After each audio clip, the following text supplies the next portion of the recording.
شہر ادب کی نہایت فعال و متحرک تنظیم، ماضی میں اہم کارنامے انجام دینے والا فیڈریشن یعنی سنی یوتھ فیڈریشن نے اس برس طے کیا ہے 5 روز تک آقائے نامدار حضرت محمد مصطفیٰ صلی اللہ علیہ وسلم کی سیرت مبارکہ کے مختلف پہلوؤں کو دور تک پہنچانے کا کار مستحسن کیا جائے۔ اس سلسلے میں اکابر علماء کی آمد جاری ہے۔ شعراء کرام نذرانے عقیدت و محبت پیش کر رہے ہیں اور اہل محلہ اپنے قلوب کو ان کے کلام سے، علماء کے واعظ حسنہ سے منور کر رہے ہیں۔ پیش ہے لرن آن لائن ود فیضان خان کی آنکھوں دیکھی۔ آج کی اس متبرک محفل میں آپ سبھی کا استقبال ہے۔ یہ پروگرام ہرگز نہ ہوتا اگر حاجی مشرف صدیقی اور جناب خالد حلیم صاحب اور ان کے بیٹے فیضان کو اللہ توفیق نہ دیتا۔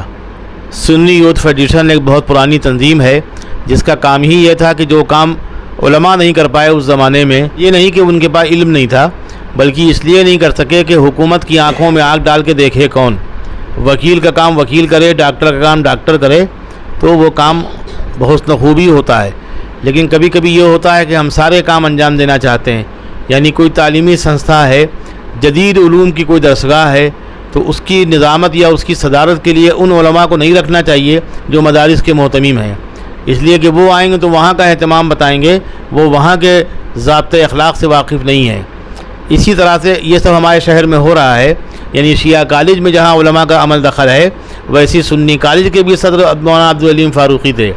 لیکن جب سنی قیادت کے لیے مسئلہ تھا کہ جلوس مدح صحابہ کیسے نکالا جائے، یا صحابہ کو جو ان کی عظمت ہے اس کا اعتراف ہم روڈ پہ نہیں کر سکتے تھے، شاہراہ عام پہ نہیں کر سکتے تھے، پابندیاں تھیں، تو جہاں اس میں علماء کی جد و جہد رہی، مجدد وقت مولانا عبدالشکور فاروقی نے انقلاب برپا کیا اپنی تحریک سے، وہیں اگر یہ نوجوان نہ ہوتے سنی یوتھ فیڈریشن کے تو یقیناً حکومت سے وہ اجازت جو ہمیں ملی ہے شاہراہ عام پر وہ شاید ممکن نہ ہو پاتی۔ ان لوگوں نے اپنا کام کر دیا اور یہ لوگ اس تحریک سے الگ تو نہیں ہوئے، لیکن چونکہ کام ہو گیا، اس کے بعد ان لوگوں نے نعرے بازی پہ یقین نہیں کیا اور یہ طے کر لیا کہ اب صرف کام کریں گے نعرے اور دعوے کے بغیر، پبلسٹی کے بغیر۔ تو طے یہ پایا کہ ہم لوگ 5 روزہ جلسے یہاں کریں گے اسی گھر پہ، اس میں لوگ کم آئیں زیادہ آئیں اس سے کوئی فرق نہیں پڑتا، کیونکہ اس طرح کی محافل کے لیے بہت پہلے جناب تسنیم فاروقی نے کہا تھا کہ نہیں غم ہے کہ مجمع کم بہت ہے، نہیں غم ہے کہ مجمع کم بہت ہے، میں پڑھتا ہوں فرشتے سن رہے ہیں۔ تو رسول کی آمد تو لوگوں میں متفقہ نہیں ہے، ایک طبقہ کہتا ہے کہ وہ آتے ہیں، کہتا نہیں آتے ہیں، لیکن ملائک کا آنا بالکل طے ہے۔ جو کچھ ہم یہاں آج ذکر و اذکار ہوگا، یہ جو کچھ اللہ کے رسول کے متعلق ہے وہ وہاں تک وہ ملائک اس کے لیے مامور ہیں کہ وہ پہنچا دیں، اور درود شریف ایسی عبادت ہے کہ جو بغیر کسی شرط کے وہاں تک پہنچ جاتی ہے، اس کے لیے کوئی شرائط نہیں اس طرح کے باوضو ہو، یہ ہو وہ ہو، اگر بتی جلائی جائے۔ آج کو جو عنوان ہمارا ہے ذکر سرکار دو عالم صلی اللہ علیہ وسلم، تو جہاں ذکر سرکار دو عالم ہوگا وہیں ان کے اصحاب کا ذکر ہوگا، اہل بیت کا ذکر ہوگا۔ اس سلسلے میں ضروری ہے کہ روز کوئی ایک ایسا ذی علم شخص ہمارے درمیان ہو، عالم دین ہو، انجینئر ہو، ڈاکٹر ہو، جو اللہ کے رسول کی سیرت اور ان کے کردار کے حوالے سے، ان کے صحابہ کی قربانیوں کے حوالے سے گفتگو کر سکے۔ ایسی ایک مرنجا مرن شخصیت ہمارے درمیان ہے حافظ محمد عمر صاحب کی، جن کا تعلق سندیلہ سے ہے۔ رحیم آباد میں ایک طویل عرصے تک انہوں نے درس و تدریس کی خدمت انجام دی، گھر گھر جا کے بچوں اور بچیوں کو تعلیم دی، یعنی پوری ایک نسل وہاں تیار کر دی۔ پھر یہ رحیم آباد سے لکھنؤ کوچ کر آئے، لکھنؤ میں تھے ہی، رحیم آباد لکھنؤ کا حصہ ہے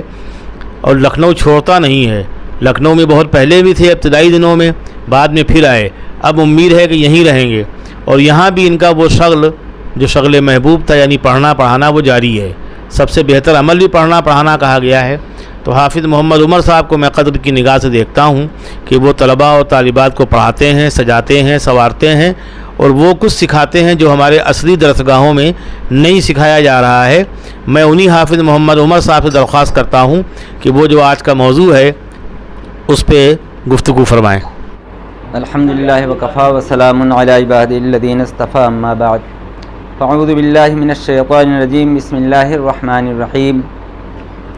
قل یا ایہا الناس انی رسول اللہ الیکم جمیعا، صدق اللہ العظیم۔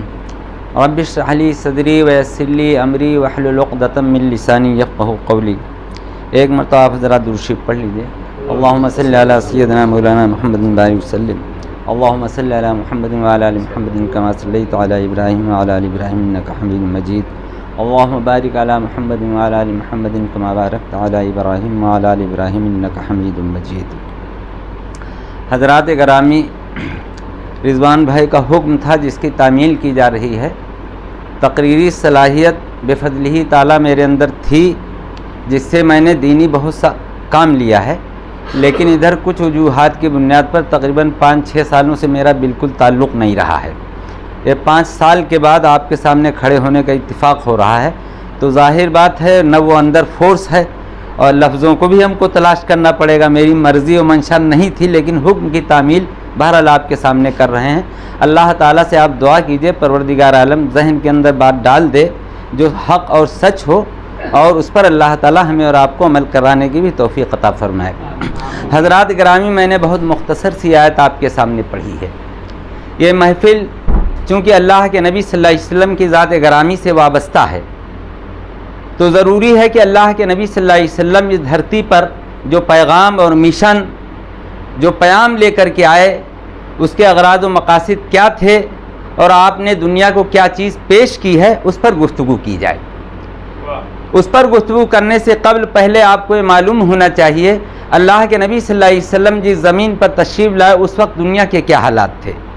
خواہ ہمارا ملک ہندوستان ہو یا عرب کی سرزمین ہو یا روم ہو یا ایران ہو یا فرانس ہو یا جاپان ہو، ہر جگہ کی حالت انتہائی خستہ تھی۔ انسان پر حکومت کر رہا تھا، انسان نے انسان کو غلام بنا رکھا تھا، انسان کا خون پی رہا تھا۔ مذہبی ٹھیکیدار جو تھے وہ خود مذہب کے نام پر لوگوں کو ٹھگ رہے تھے، مذہب کے نام پر لوگوں کا استحصال کر رہے تھے، مذہب کے نام پر لوگوں کا شوشن کر رہے تھے، مذہب کے نام پر ان کو پورا غلام بنا رکھا تھا، اور مذہب کو ان لوگوں نے اپنے دنیاوی منفعت کے لیے، دنیاوی وجاہت کے لیے، دنیاوی شان و شوکت کے لیے استعمال کر رہے تھے۔ یہ ہر ملک کا حال تھا، میں جو مختصراً آپ کے سامنے عرض کر رہا ہوں۔ یہی حال ہمارے ہندوستان کا تھا۔ یہاں برہمنیت نے لوگوں کو بالکل جو اچک رکھا تھا، لوگوں کو نیست نابود کر رکھا تھا، ان کے ذہن کو، ان کے فکر کو، ان کے معاش کو ہر طریقے سے استحصال کر رکھا تھا۔ ان حالات کے اندر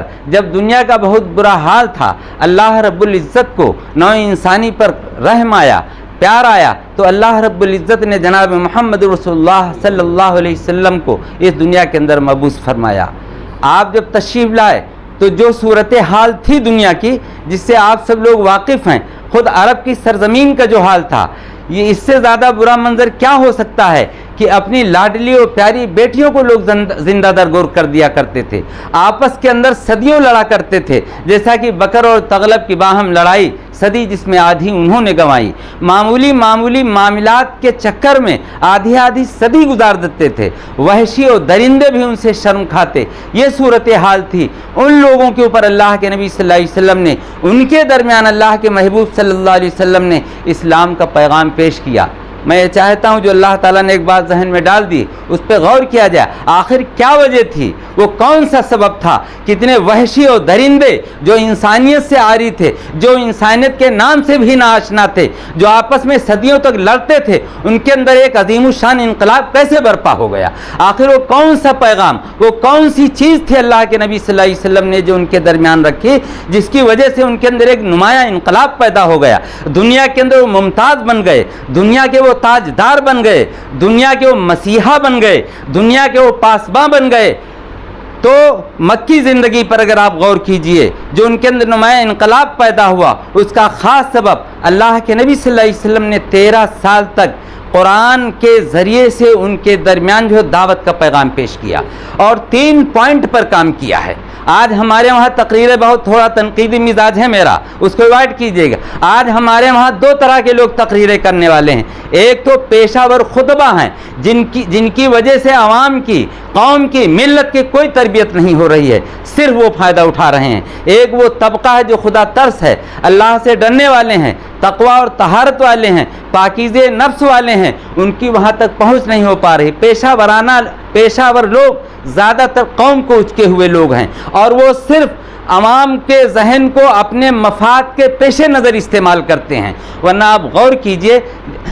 وہ عرب کے لوگ جو بہت ممتاز ہو گئے دنیا کے اندر، یہی قرآن مقدس کی تعلیم تھی، یہی قرآن مقدس کا پیغام تھا جس کے ذریعے سے اللہ کے نبی صلی اللہ علیہ وسلم نے ان کے درمیان کام کیا، قرآن کا پیغام ان کے سامنے پیش کیا اور 3 پوائنٹ پر کام کیا۔ پہلا تھا توحید، دوسرے رسالت، تیسرے آخرت۔ 3 پوائنٹ پر آپ صلی اللہ علیہ وسلم نے کام کیا۔ قرآن کی وہ آیتیں، قرآن مقدس کی وہ صورتیں جو مکی دور سے تعلق رکھتی ہیں، آپ ان پر غور کیجئے تو آپ کو زیادہ تر اس میں جنت کا تذکرہ ملے گا، دوزخ کا تذکرہ ملے گا، آخرت کا تصور ملے گا، اللہ رب العزت کی عظمت، اس کی کبریائی، اس کی بڑائی، اس کی حاکمیت، اس کی رزاقیت، اس کی خلاقیت پر آپ کو تذکرہ ملے گا۔ اور قرآنی وہ آیات، بہت سی ایسی آیات ہیں جن میں اللہ تعالیٰ نے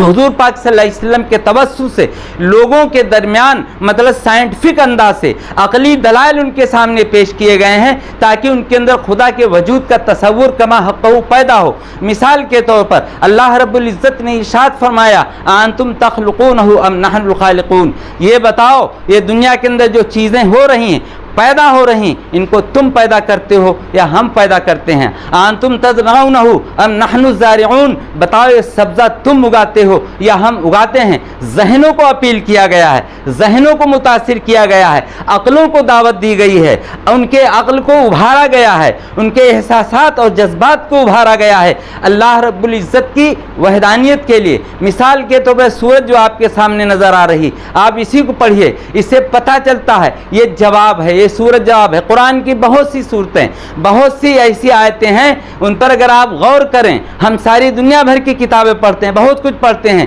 لیکن کتنے ایسے ہم میں سے لوگ ہیں جو قرآن مقدس کو تفسیر کے ساتھ، ترجمے کے ساتھ پڑھتے ہیں؟ قرآن کے ساتھ آج یہ ظلم ہو رہا ہے، حالانکہ پہلے کے مقابلے میں آج کے دور میں لوگوں کے اندر بیداری آئی ہے، قرآن کی طرف لوگوں کا شوق ذوق بڑھا ہے، لیکن جس حد تک ہونا چاہیے اس حد تک نہیں ہے۔